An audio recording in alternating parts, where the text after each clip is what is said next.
तो बच्चों हमारा जो पार्ट टेस्ट 2 था उसमें कुछ डाउट्स मुझे बच्चों ने मैसेज किए थे, वो डाउट्स आज अपन डिस्कस कर रहे हैं, उसको क्लियर करके आगे बढ़ेंगे। ठीक है, तो ये क्वेश्चन था 93 नंबर का, ये बच्चों ने मेंशन करे थे। इसमें है question mycoplasma cell is prokaryotic cell, assertion reason type का क्वेश्चन है। तो माइकोप्लाज्मा ये प्रोकैरियोटिक सेल है, ठीक है, इसमें कोई दो राय नहीं है। और ये माइकोप्लाज्मा सेल वॉल उसमें रहता नहीं, सबसे छोटा सेल है वो living cell, smallest living cell है। विदाउट ऑक्सीजन भी वो सर्वाइव हो सकता है, ये उसके कुछ कैरेक्टरिस्टिक फीचर है। और बैक्टीरियल प्रूफ जो फिल्टर पेपर रहता उससे फिल्टर होके चला जाता, मतलब उसका साइज़ बैक्टीरिया से छोटा रहता, इसलिए वो बैक्टीरियल प्रूफ फिल्टर पेपर से भी फिल्टर हो सकता। तो ये प्रोकैरियोटिक सेल है पहली बात। दूसरा है mycoplasma do not have a cell wall, तो उसमें सेल वॉल नहीं रहती, इसीलिए वो स्मॉलेस्ट सेल रहता, उसका साइज़ घट जाता सेल वॉल नहीं होने की वजह से। ठीक है, लेकिन अब जैसा प्रोकैरियोटिक सेल है तो सेल वॉल रहना या नहीं रहना ये प्रोकैरियोटिक सेल का कैरेक्टर नहीं है, वो न्यूक्लियस रहना नहीं रहना इस पर डिपेंड करता है ना। तो ये दोनों भी पॉइंट सही है, लेकिन पहले पॉइंट को दूसरा पॉइंट जस्टिफाई नहीं कर रहा, इसलिए असर्शन भी सही है, रीज़न भी सही है, लेकिन एक्सप्लेनेशन नहीं है ये करेक्ट। तो इस हिसाब से इसका आंसर बी होना चाहिए। ठीक है, उसका रीज़न मैंने दे दिया। 94 वाला क्वेश्चन है, ये डाइकॉट के एम्ब्रियो का डायग्राम है। इसमें ये 2 कॉटिलिडॉन है, ये रिजर्व करते फूड मटेरियल को, जब तक प्लांट इंडिपेंडेंट नहीं हो जाता तब तक वो रिजर्व फूड मटेरियल 2 कॉटिलिडॉन के रूप में है, उसको वो यूज़ करते प्लांट। ठीक है, एम्ब्रियो। तो ये कॉटिलिडॉन बी है, मतलब ये बी वाला मतलब सेकंड ऑप्शन है आंसर उसका। ठीक है, अब ये मैचिंग टाइप क्वेश्चंस है, इसमें एलिमिनेशन एक ऑप्शन रहता, या फिर इसमें देखो तुम जैसा रूट हेयर है, तो root hair basically unicellular elongation भी बोल सकते हैं हम उसको। ठीक है, तो यूनिसेलुलर इलॉन्गेशन ये रूट हेयर में आ गया, तो ऐसा ऑप्शन जो है तो ए वाला है, सिर्फ बाद में तो कहीं है नहीं, तो मुझे लगता है इसका ए आंसर ही होना चाहिए। तो पहले का सेकंड ऑप्शन है, क्योंकि इपिडर्मल आउटग्रोथ है, वो इपिडर्मल अपेंडेजेस में आता हो। द टिश्यू सिस्टम ये हेडिंग है एनाटॉमी ऑफ फ्लावरिंग प्लांट, तो वहाँ पर बताया हुआ है एपिडर्मल सेल्स है। एपिडर्मल सेल्स मतलब जो सरफेस पे ट्राइकोम्स ले सकते हैं एपिडर्मल अपेंडेजेस में, मल्टी सेलुलर आउटग्रोथ है। वैस्कुलर बंडल बेसिकली जो रहते हैं वैस्कुलर बंडल्स, तो वो डाइकॉट स्टेम में रहते हैं। ठीक है, और उसके बाद ब्यूलिफॉर्म सेल्स है, ये मोनोकॉट प्लांट में और ग्रासेस में। जो एपिडर्मिस है, एपिडर्मिस पे ये ब्यूलिफॉर्म सेल्स रहते हैं, जो डिहाइड्रेशन में क्या होते हैं, सिकुड़ जाते हैं, और जिसकी वजह से रिंग लाइक स्ट्रक्चर बनता है उसमें। ठीक है, और जब वो वाटर एब्जॉर्ब करते तो एक्सपांड हो जाते पूरे। ठीक है, तो ये वाटर रिजर्वेशन फॉर्म सेल्स जो है ये क्या करते हैं, वाटर एब्जॉर्ब कर लेते हैं, मतलब एंडोऑस्मोसिस हो जाता है, टर्जिड हो जाते हो, और टर्जिड होने की वजह से फिर पत्ते फैल जाते हैं। और जब वाटर नहीं रहता तो वाटर नहीं रहने की वजह से वो कर्लिंग हो जाते हैं, मतलब वो मुड़ जाते हैं ऐसा, तो उसका सरफेस एरिया घटता, वाटर एब्जॉर्प्शन फिर कम होता। तो ब्यूलिफॉर्म सेल्स ग्रासेस में देखने को मिलती। तो मेरे हिसाब से ऐसा ऑप्शन यहाँ पर ए है, तो इसका करेक्ट आंसर ए होना चाहिए। ठीक है, अब इसमें कन्फ्यूज़न क्या है ये भी सुन लो।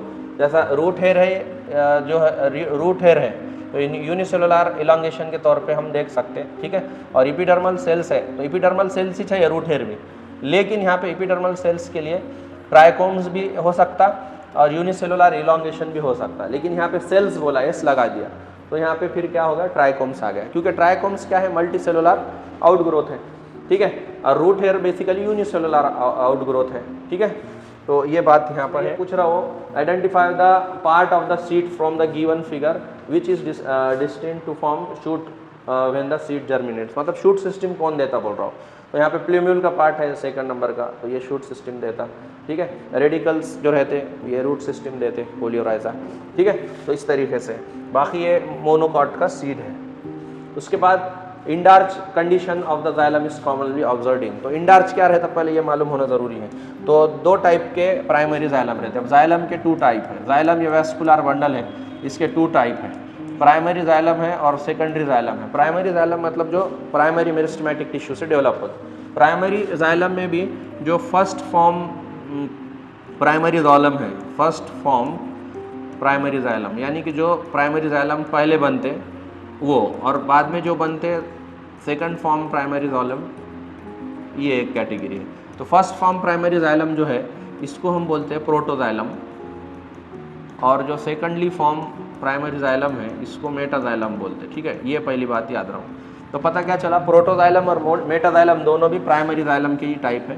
प्राइमरी जाइलम मतलब जो प्राइमरी मेरिस्टेमेटिक टिश्यू से डेवलप होते हैं, तो प्राइमरी मेरिस्टेमेटिक टिश्यू से जो पहले टप्पे में यानी कि फर्स्ट इनिशियल सेगमेंट में जो बनने वाले जाइलम है उसको प्राइमरी जाइलम का प्रोटोजाइलम कंडीशन बोलो, और बाद में जो लेटर बन रहे लेकिन है प्राइमरी जाइलम ही तो वो है मेटाजाइलम। ठीक है, प्राइमरी जाइलम इसलिए क्योंकि प्राइमरी मेरिस्टेम से वो बन रहे। सेकेंडरी मेरिस्टेम से जो रीडिफरेंशिएशन होता सॉरी, तो उससे फिर सेकेंडरी जाइलम बनते। तो स्टेम में कैसा रहता है, स्टेम में जो है ना ये प्रोटोजाइलम अंदर बनते हैं और मेटाजाइलम बाहर बनते हैं। मान के चलो छोटे जो बना रहा हूँ मैं प्रोटोजाइलम है और बड़े जो बना रहा हूँ मेटाजाइलम, या फिर मैं कलर डिस्क्रिमिनेशन कर देता। अब जैसे फॉर एग्जांपल यहाँ पे ले लो, पीले कलर से मैंने क्या करा प्रोटोजाइलम, वाइट कलर से मैंने प्रोटोजाइलम बनाया और येलो कलर से मैंने मेटाजाइलम बनाया। अब ये मेटाजाइलम अंदर की तरफ है और प्रोटोजाइलम बाहर की तरफ है। ठीक है, तो प्रोटोजाइलम अगर बाहर की तरफ है तो ये रहेगा एग्जार्च रहेगा, ये रूट में ऐसा देखने को मिलता हमको। और दूसरे केस में हम देखते हैं, मान के चलो प्रोटोजाइलम जो है वो अंदर है, प्रोटोजाइलम बेसिकली मान के चलो अंदर है, प्रोटोजाइलम अंदर है और मेटाजाइलम बाहर है, ये मेटाजाइलम है और ये प्रोटोजाइलम। तो यहाँ पे क्या है, प्रोटोजाइलम अंदर है, तो ये जो पैटर्न है वो इंडार्च है और इंडार्च वाला पैटर्न जो है वो स्टेम में दिखता अपने को। तो स्टेम में क्या रहता है, प्रोटोजाइलम अंदर की तरफ रहते हैं, इसलिए उसको इंडार्च बोलते हैं। तो यहाँ पे क्या बोल रहा है, endarch condition of xylem is commonly, तो यहाँ पे आंसर हो जाएगा फिर स्टेम। ठीक है, यहाँ पे क्या हो जाएगा, स्टेम हो जाएगा। ठीक है, तो डायकॉट स्टेम इसका आंसर होना चाहिए। उसके बाद आगे का क्वेश्चन देखते हम 163 का।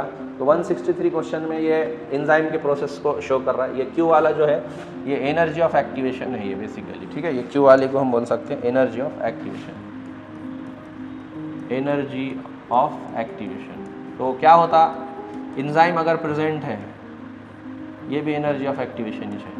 तो ज़्यादा क्या है, आर में एनर्जी ऑफ एक्टिवेशन ज़्यादा लग रहा, क्यू में कम लग रहा। पोटेंशियल एनर्जी एंजाइम की एक्टिविटी को बढ़ाने के लिए, रिएक्शन के रेट को बढ़ाने के लिए सॉरी।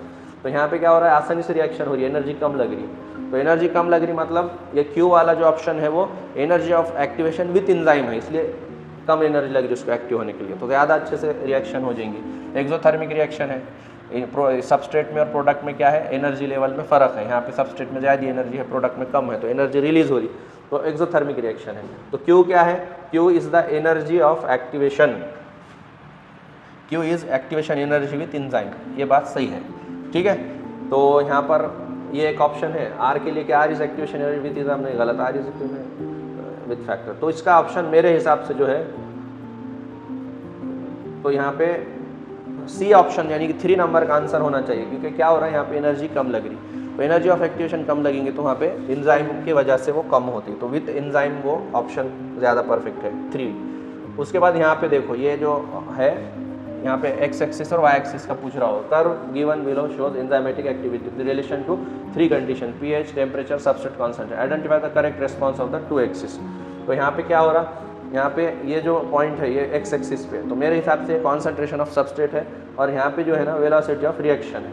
ठीक है, तो सॉरी सबस्ट्रेट का कॉन्सेंट्रेशन बढ़ेगा तो यहाँ पे क्या होगा, रेट ऑफ रिएक्शन भी बढ़ेगा। कब तक बढ़ेगा, जब तक सबस्ट्रेट मतलब एंजाइम्स अवेलेबल रहते तब तक बढ़ेगा। ठीक है, तो कॉन्सेंट्रेशन सबस्ट्रेट का कितना भी बढ़ा सकते ना अपन, लेकिन रिएक्टेंट अगर एक लिमिट के बाद ख़त्म हो गए और साथ में जो है तो एंजाइम भी अपने मैक्स पे काम कर रहे, तो उसके बाद फिर सबस्ट्रेट का कॉन्सेंट कितना भी बढ़ा अगर यहाँ पे, तो यहाँ पे ये कांस्टेंट रहेगा ये ग्राफ। एक्स एक्सिस जो मिलेगा, वाई एक्सिस जो मिलेगा मुझे वो कांस्टेंट मिलेगा। क्यों, क्योंकि वेलोसिटी ऑफ रिएक्शन जो है तो अपने वी मैक्स पे है, मैक्सिमम एनर्जी कितनी है वो देखना पड़ेगा। तो वेलोसिटी मैक्सिमम पे, उससे ज़्यादा वेलोसिटी नहीं बढ़ सकती, कितना भी फिर तुमने कॉन्सेंट्रेशन बढ़ा है सबस्ट्रेट का तो भी। ठीक है, तो एक वी मैक्स पे काम करेगा, तो उसका मेरे हिसाब से सेकंड आंसर। देखो अब यहाँ पे 173 वाला क्वेश्चन है, इसमें बच्चों ने क्वेश्चंस पूछे, इसमें बहुत सारे बच्चों को डाउट था। इसमें प्रॉब्लम ये है कि इसमें तकरीबन सारे ऑप्शन सही है। जैसे राइट एंड अपने को क्या करना है, देखो करेक्ट पहचानना है यहाँ पे, है ना। तो यहाँ पे पूछ रहा हो करेक्ट कौन सा है, तो अपने को यहाँ पे करेक्ट पहचानना है। ठीक है, इसमें एनसीईआरटी में पेज नंबर भी रेफर किया हुआ है वहाँ पे 110 और 111। तो पहला है right end of the polysaccharide is reducing and while the left is non reducing, ये तो है, ये करेक्ट ऑप्शन है। स्टार्च क्या करता, कॉम्प्लेक्स हेलाइसिस रहती स्टार्च में। अब स्टार्च में भी क्या है, स्टार्च के दो फॉर्म है, एक सिंपल फॉर्म है, कॉम्प्लेक्स फॉर्म है। तो बेसिकली ज़्यादातर तो स्टार्च जो है तो कॉम्प्लेक्स ही रहता वो, तो आयोडीन को वो होल्ड करेंगे उसका सेकेंडरी स्ट्रक्चर और कलर शो करेंगे। सेलुलोज में वैसा नहीं होता ना, सेलुलोज क्या है, cellulose does not contain complex helices, तो आयोडीन टेस्ट उसमें निगेटिव आता। तो ये भी सही है ऑप्शन, ये भी सही है तकरीबन, ठीक है। Starch and glycogen are branch molecules, तो ग्लाइकोजन तो हाईली ब्रांच है, उसमें तो कोई दो राय है ही नहीं, तो वो भी सही स्टेटमेंट है। ये भी स्टेटमेंट सही है, ठीक है।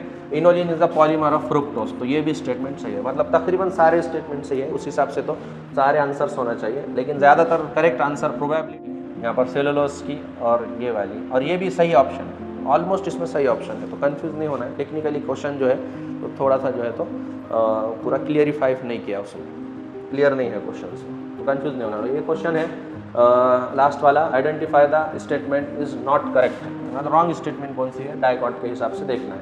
तो डाइकॉट का के लिए पहला, above the hilum is small pore called micropyle. अगर तुम वो एग्जाम्पल देखेंगे डाइकॉट का, तो उसमें तुमको डाइकॉट सीड रहेगा एनसीईआरटी में, है ना। डाइकॉट सीड में तुमको माइक्रोपाइल का जो पार्ट है, माइक्रोपाइलर एंड, उसके ऊपर तुमको हिलम का पार्ट दिखेगा, ठीक है। तो ये भी स्टेटमेंट यहाँ पर सही कंसिडर करेंगे हम, ठीक है, वो जर्मिनेशन में हेल्प करता हो। विद इन द, ये पॉइंट ऑफ अटैचमेंट है और वो माइक्रोपाइल जर्मिनेशन में हेल्प करता है। Within the seed coat is embryo consisting of embryonal axis and 2 cotyledon, ये भी सही है डाइकॉट के हिसाब से, एम्ब्रियोनल एक्सिस रहते हैं उसमें और 2 कॉटिलिडॉन भी रहते हैं, ठीक है। उसके बाद तीसरा स्टेटमेंट है, in castor the endosperm formed as a food storing tissue is pre fertilization structure. अब ये स्टेटमेंट गलत है एक्चुअली, कैस्टर में एंडोस्पर्म रहता वगैरह वो सब सही बात है, लेकिन एंडोस्पर्म ये प्री फर्टिलाइजेशन स्ट्रक्चर नहीं है, ये बात याद रखो। ये बात गलत क्यों हो रही है वो उस पर ध्यान देना ज़रूरी है, ठीक है। ये बात गलत क्यों हो रही है उस पर ध्यान देना ज़रूरी है। अब एंडोस्पर्म ये कोई प्री फर्टिलाइजेशन स्ट्रक्चर नहीं है, ठीक है। एंडोस्पर्म ये प्री फर्टिलाइजेशन स्ट्रक्चर नहीं है। क्या होता, देखो रिप्रोडक्शन में देखते हैं हम, प्री फर्टिलाइजेशन इवेंट होते हैं, प्री फर्टिलाइजेशन, तो वो पूरा माइक्रोस्पोरोजेनेसिस, मेगास्पोरोजेनेसिस, एम्ब्रियो सैक वगैरह सब है यहाँ पे। लेकिन ये एंडोस्पर्म बनता कैसा, endosperm is the product of double fertilization, endosperm is the product of double fertilization, product of double fertilization. तो पता क्या चला, यहाँ पे फर्टिलाइजेशन ज़रूरी है, फर्टिलाइजेशन होने के बाद ही एंडोस्पर्म बनता। लेकिन ये स्टेटमेंट में क्या दे रहा हूँ, endosperm formed as a food storing tissue is pre fertilization structure. तो एंडोस्पर्म प्री फर्टिलाइजेशन स्ट्रक्चर नहीं है, एंडोस्पर्म क्या है, पोस्ट फर्टिलाइजेशन स्ट्रक्चर है। पहले फर्टिलाइजेशन हो के जाइगोट बना, उसके बाद फिर क्या हुआ, डबल फर्टिलाइजेशन, फिर एंडोस्पर्म बना, एंडोस्पर्म फिर डेवलप हुआ और फिर वो रिजर्व फूड मटेरियल एम्ब्रियो को डेवलप करने लगा। तो पहले क्या होता, जाइगोट बनता, लेकिन डेवलप पहले एंडोस्पर्म होता, बाद में फिर एम्ब्रियो बनता। जाइगोट बनता पहले लेकिन डेवलप नहीं होता, उसके बाद डबल फर्टिलाइजेशन से प्राइमरी एंडोस्पर्मिक न्यूक्लियस बनता और फिर एंडोस्पर्म बनता मैच्योर्ड, और मैच्योर्ड एंडोस्पर्म फिर एम्ब्रियो बनाने में हेल्प करता। तो ये प्री फर्टिलाइजेशन स्ट्रक्चर नहीं है, इसलिए ये स्टेटमेंट बेटा रॉन्ग है, ठीक है। उसके बाद चौथा, at the 2 end of embryonal axis are present the radicle and plumule. अब ये भी बात सही है, एम्ब्रियोनल एक्सिस पे रेडिकल और प्लेम्यूल रहते, रेडिकल ये रूट सिस्टम देते और प्लेम्यूल ये शूट सिस्टम देते। तो ये ऑप्शन गलत इसलिए है क्योंकि प्री फर्टिलाइजेशन स्ट्रक्चर यहाँ पे बताया है, ठीक है। तो मैंने कोशिश करा ये सारे क्वेश्चंस जो आपने भेजे उसको एक्सप्लेन करने की, होप आप लोगों को ये समझ में आ गए होंगे। अगर फिर भी अगर कुछ डाउट रहता है तो अपना टेस्ट के लिए जब तुम आएंगे तो उसमें फिर अपन करेंगे डिस्कस, ठीक है।